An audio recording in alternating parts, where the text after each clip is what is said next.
Hello সবাইকে, আবারও চলে এলাম নতুন একটা ভিডিও নিয়ে। কোথায় যাব? দাঁড়াও বলছি, সবই বলছি। আমরা যাব শপিংয়ে। এটা আমাদের দুর্গাপুজো শপিংয়ের দ্বিতীয় দিন। সকাল সকাল ঘুম থেকে উঠেই দৌড়ে রেডি হয়েছি। আজকে কিন্তু সাথে ভাইও যাচ্ছে। আজকে ওর শপিংয়ের পাশাপাশি আছে একটা মিশন। আজকে ভাইয়ের ড্রাইভিং লাইসেন্সের ট্রায়াল রয়েছে। এই তো আমরা বেরিয়ে পড়লাম। সামনের ওই বাইকটাতে বোন আর সৌরভ রয়েছে। আজকে কিন্তু প্রচন্ড গরম। শুধু শপিং হলে হয়তো আমরা আজকে এই রোদ্দুরের মধ্যে বের হতাম না, কিন্তু ভাইয়ের লাইসেন্সের তাগিদে এই ভর দুপুরবেলা রোদ্দুরের মধ্যে বেরোতেই হলো। রোদের তেজে মাথা ভাজা ভাজা লাগছে, কিন্তু শপিং তো শপিংই। ওটার জন্য একটু মনে মনে আনন্দ হচ্ছে। এই শ্যাম্পুটা দিয়ে আজ বের হলাম। চুলটা তো এখনো ভেজা, তাই ভাবলাম চুলটা শুকোতে যাব, কিন্তু কি আর বলবো, এখন দেখি চুল একদিকে আর আমি আর একদিকে। চুল নিয়ে তো হাল ছেড়েই দিলাম, পাগল প্রায় অবস্থা। ওনার সৌরভ সামনে একটু এগিয়ে গিয়েছিল, কিন্তু পিছন ফিরে তাকিয়ে যখন দেখে ভাই আর আমি নেই, অমনি আমায় কল করছে আবার। রোদটা আজকে বেশ জ্বালাচ্ছে, তাতে একটু কষ্ট তো হচ্ছেই, তবে রাস্তাটা ভীষণ সুন্দর লাগছে। চারপাশে ঝলমলে রোদ্দুর আর রাস্তার দুপাশে সবুজ ধানের ক্ষেত দেখে একেবারে মন জুড়িয়ে যায়। হ্যাঁ, হাঁটছিলাম না ঠিকই, কিন্তু বাইকের হাওয়াতে চুল উড়ছে আর মনটাও বেশ ফুরফুরে লাগছে। অবশেষে বোনার সৌরভের সঙ্গটা পেয়ে গেলাম। ওরা ঠিক সামনে আর আমরা পেছনে। এখন আমরা সোজা যাচ্ছি ভাইয়ের লাইসেন্সের মিশনে। এই দেওয়ালটা সত্যি অপূর্ব লাগছে, একেবারে রঙে রঙে ভরপুর। পেন্টিংগুলোও দারুণ সুন্দর, চোখে পড়ার মতো। তবে বাইকটা একটু স্পিডেই চলছে, তাই ঠিক মতো নজর রাখতে পারছি না। মনটা চাইছে থেমে একটু ভালো করে দেখি, কিন্তু পথ তো আর থেমে থাকে না। এই তো পৌঁছে গেলাম সেই জায়গায় যেখানে ভাইয়ের ড্রাইভিং লাইসেন্সের কাজটা হবে। এই জায়গাটা এক কথায় অসাধারণ। ওই দেখো বোন আর সৌরভ দাঁড়িয়ে, ওরা আগেই অলরেডি পৌঁছে গিয়েছিল। আমি আগেও একবার এখানে এসেছি, তবে সেদিন ভিডিও করা হয়নি, কিন্তু আজকে আমি পুরোটা ক্যাপচার করে ফেলেছি, যাতে তোমরাও দেখতে পারো আর আমিও পরে ফিরে ফিরে সেই মুহূর্তগুলোকে যেন উপভোগ করতে পারি। আসলে আমি মুহূর্ত ধরে রাখতে খুব ভালোবাসি।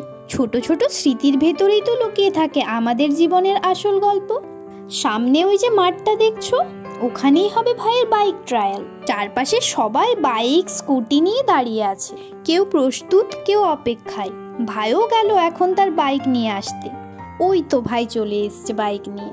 ও গিয়ে এবার লাইনে দাঁড়িয়ে পড়লো। জানি না ঠিক কতক্ষণ সময় লাগবে। আমি আর বোন এতটা দূরে দাঁড়িয়ে আছি, ওকে ঠিক মতো দেখাও যাচ্ছে না। আসলে কি বলতো, ওখানটায় প্রচন্ড রোদ।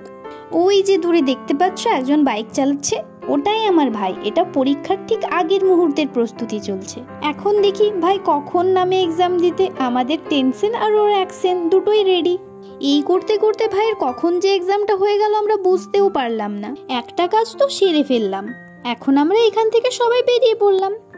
চলো দেখি এবার দিনটা আমাদের কোথায় কোথায় নিয়ে যায়।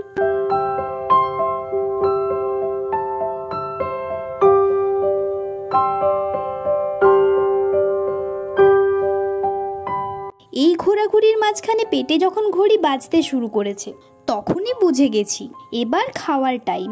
ঘড়ি বলছে 2:30, পেট বলছে আর না। তাই ঠিক করলাম এবার পেট পুজোটা করে নি। প্রচন্ড রোদ্দুর, সে তো তোমরা দেখতেই পাচ্ছ। তাই বোন আইসক্রিম নেবে বলে সামনেই একটা দোকানে দাঁড়ালো। আমিও ফাঁকে ফাঁকে দোকানটার দিকে একটু নজর করলাম। ও মা, কি সুন্দর করে সাজানো, সারি সারি মন্ডা, মিঠাই, মোদক। এইবার চলে এলাম একটা রেস্টুরেন্টে। দেখো তো চিনতে পারো কিনা। আগের দিনও আমরা এখানেই এসেছিলাম, তবে সেদিন ভাই ছিল না, তাই আজকে ওকে নিয়ে এলাম।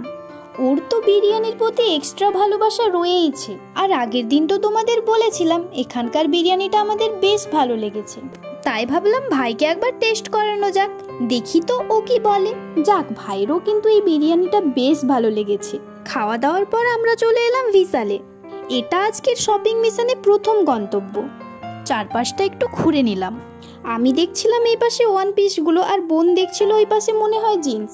আর তারপরেই বোনের চোখ পড়লো কুর্তির দিকে। সত্যি বলতে কি কুর্তিগুলো দারুণ ছিল। যদিও আমি কুর্তি তেমন একটা ইউজ করি না, ওই হাতে গোনা 2-3টে আছে। জানি না কেন কুর্তি পরলেই আমার নিজের আনকমফোর্টেবল ফিল হয়। তবুও আজকে একটা কুর্তি কিন্তু আমি পরে এসেছি। তবে এরপরেই আমার একটা জিনিসের ওপর চোখ পড়লো। একজোড়া জুতো দেখেই পছন্দ হয়ে গেল। বোনকেও দেখালাম, আর মজার ব্যাপার হলো ওরও ভারী পছন্দ হয়েছে সিম জুতোটা। ভিসাল থেকে বেরিয়েই বুঝলাম মুখ আর চোখে টায়ার্ডনেস লেগেই আছে। এইবার আমরা এগোচ্ছি সিটি বাজার মেট্রোর দিকে। ওখানে আবার ভিডিও অ্যালাউ নেই, তাই ওখানে ঢুকে একেবারেই ক্যামেরাটা অফ করতে হবে আমাদের। মলে ঢুকতেই দেখি বাইরে শুরু হয়েছে টিপ টিপ বৃষ্টি। এখন আর বের হওয়ার উপায় নেই, বাইরে ঝমঝম বৃষ্টি, এদিকে আমরা ভেতরে আটকে। তবে তেমন চিন্তা নেই, বৃষ্টি থামলে এখান থেকে বেরিয়ে পড়ব। এই হঠাৎ বর্ষা যেন দিনের ক্লান্তির মধ্যেও এক ধরনের শান্তি এনে দিল।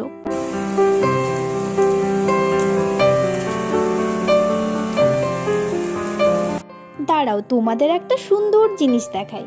ওই দেখো ছোট্ট গনু। অবশেষে বৃষ্টি থেমেছে, তাই আমরা বেরিয়ে পড়লাম।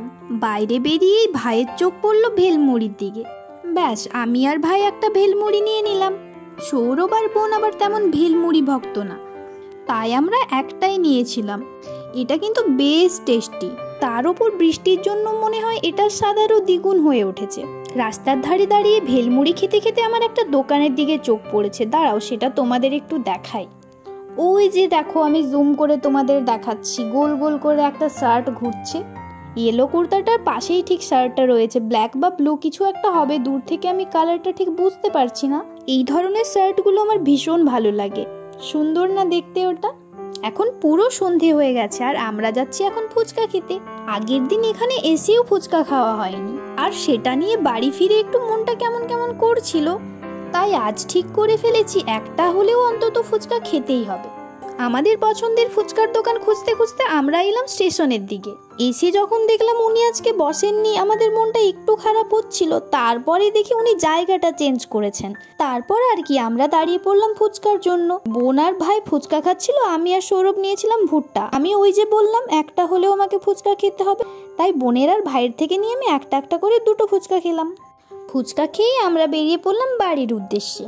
এই রাস্তাটা দেখো কি সুন্দর করে সাজানো হয়েছে, বুঝতেই পারছো নিশ্চয়ই এর পেছনে কারণ আছে। হ্যাঁ, কাল তো গণেশ চতুর্থী। আগেও তোমাদের মলের সামনে একটা ছোট্ট গনুকে দেখিয়েছিলাম। আসলে আমরা বেরিয়েছিলাম গণেশ চতুর্থীর ঠিক আগের দিন, যদিও এই ভিডিওটা পোস্ট হবে হয়তো গণেশ চতুর্থীর দিন বা তার পরের দিন। তবুও তোমাদের সবাইকে জানাই গণেশ চতুর্থীর অনেক অনেক শুভেচ্ছা আর ভালোবাসা। সৌরভের বাড়ি ফিরতে একটু লেট হবে, তাই আমরা এখন তিনজন একটা বাইকে উঠে পড়েছি, আমি, ভাই আর বোন। ফেরার পথে আমাদের একটা ছোট্ট কাজ বাকি ছিল। ফেরার পথে পড়ে একটা নার্সারি। আমরা ঠিক করেছিলাম যে ওখান থেকে আমরা আজকে কটা গাছ নেব। এমন সুন্দর গাছপালা দেখলে কার না মন ভালো হয়। সবুজের টান তো সব সময় থাকে, তাই ভাবলাম আজকে দিনের শেষ কাজ হোক কিছু সবুজকে সঙ্গে নেওয়া। তবে একটা দুঃখের বিষয় হলো, এখানে পৌঁছে জানতে পারলাম যিনি এই নার্সারির ওনার তিনি সবেমাত্র এখান থেকে বেরিয়ে গেলেন। আর যিনি এখানে রয়েছেন তিনি খুব আন্তরিকভাবে আমাদের পুরো নার্সারিটা ঘুরিয়ে দেখালেন, আর দুঃখের সহিত জানালেন তিনি এই গাছগুলোর দাম ঠিকঠাকভাবে জানেন না। তাই তিনি আমাদের বললেন আমরা যেন একটু সময় নিয়ে অন্য কোনো দিন আসি আর আমাদের পছন্দের গাছগুলোকে নিয়ে যাই। এখানে টবগুলো ভীষণ সুন্দর ছিল, সেগুলো আমরা একটু দেখে নিচ্ছিলাম। সত্যি বলতে কি আমার একেবারেই মন চাইছিল না যে খালি হাতে ওখান থেকে ফিরে আসি। গাছগুলোর দিকে তাকিয়ে মনে হচ্ছিল কিছু না কিছু নিয়েই ফিরি, কিন্তু কি আর করা যাবে। আজ না হয় হলো না, তবে ঠিক করেছি অন্য একদিন ফিরে আসবো আর পছন্দের গাছগুলোকে ঠিক নিয়ে যাব। চলো আজকের মতো এখানেই শেষ করি। এখন আমরা বাড়ির পথে। দেখা হবে পরের ভিডিওতে, আবারও হয়তো এই গাছগুলোর সঙ্গেই, যাদের সঙ্গে একটুখানি সময়ের মধ্যে একটা বন্ধন তৈরি হয়ে গেছে। ততদিন সবাই খুব খুব ভালো থেকো।